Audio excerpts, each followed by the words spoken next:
BRICS BRICS Brazil, Russia, India, China, South Africa এই 5টি দেশের মিলিত সংগঠন ব্রিক্স। ওয়েলকাম টু রাঘব ঘোষ জিওগ্রাফি। ব্রিক্স হলো একটি আন্তর্জাতিক সংস্থা। এটি 10টি দেশের সমন্বয়ে গঠিত। ব্রাজিল, রাশিয়া, ভারত, চায়না 2009 সালে এটি তৈরি করে। নাম হয় ব্রিক। ব্রাজিলের বি, রাশিয়ার আর, ভারত অর্থাৎ ইন্ডিয়ার আই এবং চায়না অর্থাৎ চীনের সি মিলে তৈরি হয় ব্রিক। পরবর্তীকালে 2010 সালে দক্ষিণ আফ্রিকা যুক্ত হয় এবং 2011 সালে নাম হয় ব্রিক্স, BRICS। 2024 সালে মিশর, ইথিওপিয়া, সংযুক্ত আরব আমিরশাহী, ইরান এবং সবশেষে ইন্দোনেশিয়া যুক্ত হয়। বর্তমানে এটি 10টি দেশের মিলিত সংগঠন। 2001 সালে গোল্ডম্যান স্যাক্সের অর্থনীতিবিদ জিম ও নীল প্রথম ব্রিক্স শব্দটি ব্যবহার করেন। এরপর সংস্থাটি ব্রিক্স নামে পরিচিতি লাভ করে এবং ধীরে ধীরে সদস্য সংখ্যা বৃদ্ধি পায়।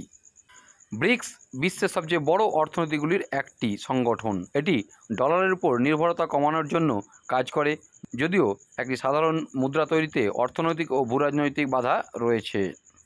বর্তমানে G7 সবথেকে বড় প্রতিদ্বন্দ্বী সংগঠন, যেখানে প্রায় বিশ্বের অর্ধেক মানুষের দেশ যুক্ত।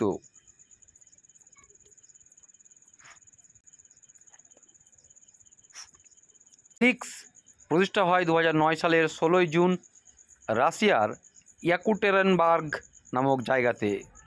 বর্তমান বিশ্বে এই ব্রিক্সের ভূমিকা বিশাল।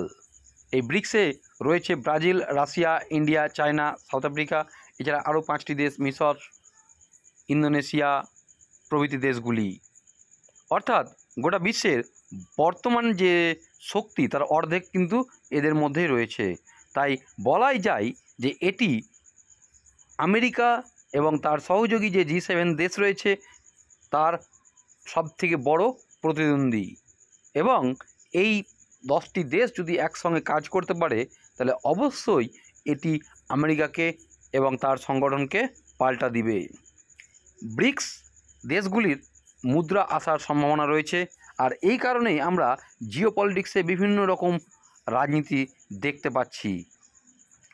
আমেরিকা এবং তার সংগঠন দেশগুলো ভারত বা এই ব্রিক্সের সঙ্গে যুক্ত দেশগুলির উপরে নানা রকম প্রেসার তৈরি করার চেষ্টা করছে। তারা ভালো করে বুঝতে পেরেছে এই ব্রিক্স দেশগুলি তাদের সবথেকে বড় চ্যালেঞ্জ হয়ে উঠতে চলেছে আগামী দশকে। আর সেই কারণেই ভারতকে কেন্দ্র করে বা ভারতের যে প্রতিবেশী দেশগুলো রয়েছে সেগুলোকে কেন্দ্র করে তারা তাদের জাল বিছাতে শুরু করেছে। আর অন্যদিকে ভারতও কিন্তু তার পাল্টা দিচ্ছে। তার কারণ এই ব্রিক্স একসঙ্গে থাকা মানে গোটা পৃথিবীর অর্ধেক কিন্তু একদিকে চলে আসা। আর সেই ভয়টাই পাচ্ছে আমেরিকা এবং তার সহযোগী দেশগুলি। তারা চাইছে যে করে হোক এই ব্রিক্সের মধ্যে ফাটল ধরাতে। আর এই ব্রিক্সের কারণেই কিন্তু ভারত এবং চীন অনেকটাই কাছাকাছি চলে এসছে। অন্যদিকে ভারতের বন্ধুরাষ্ট্র হয়েও আমেরিকা ভারতের সঙ্গে যে ব্যবহারটা বর্তমানে করছে সেটা ভারত মেনে নিতে পারেনি। আর এই কারণেই ভারতও কিন্তু ব্রিক্সের উপর বেশি জোর দিচ্ছে। আর এই ব্রিক্সের উপরে জোর দেওয়ার কারণেই আমেরিকা কিন্তু তার অবস্থানটা দিন দিন হারাচ্ছে। আর আমেরিকার যে নেতৃত্বে যে ডলার রাজনীতি, সেই ডলার রাজনীতির প্রতিদ্বন্দ্বী হতে চলেছে ব্রিক নামক মুদ্রা। আর এই কারণেই গোটা বিশ্বে আবার যুদ্ধের আবহাওয়া তৈরি হচ্ছে।